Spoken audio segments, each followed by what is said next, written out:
Il y a un peu plus de 50 ans, la centrale au fil de l'eau de Carillon voyait le jour. Une centrale pas comme les autres. Dans l'histoire d'Hydro-Québec, c'est la première à être construite sous la supervision d'ingénieurs francophones. Un tout jeune Laurent Hamel était sur le chantier à l'époque. Il y a vécu toute une première journée. J'ai débuté à Hydro-Québec lorsque j'étais étudiant à l'Université McGill. Je suis arrivé au chantier ici en 1960 et je suis revenu pour l'été 61 aussi.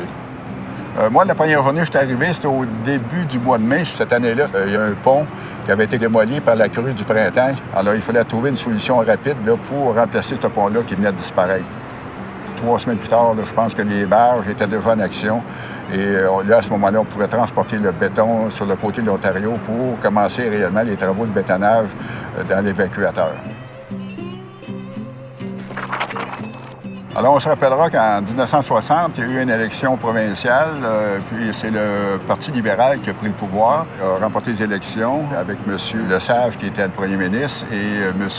Lévesque, qui est devenu le ministre responsable des ressources naturelles, donc d'Hydro-Québec. Puis, suite à ça, il y a une décision qui a été prise, c'est qu'ils ont avisé les entrepreneurs qui étaient au chantier qui n'avaient pas de contrat signé de quitter le chantier et que c'était l'Hydro-Québec qui ferait les travaux de construction. Alors ça, pour les employés d'Hydro-Québec au chantier, les ingénieurs, etc., et incluant les étudiants dont j'étais, on s'est vu confier dans l'espace d'une journée un gros défi, parce que là, il fallait qu'on dirige les travaux de construction.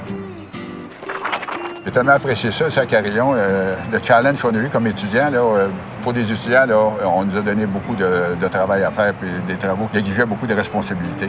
Disons que c'était dur, mais par contre, on a appris énormément dans pas grand temps. Là.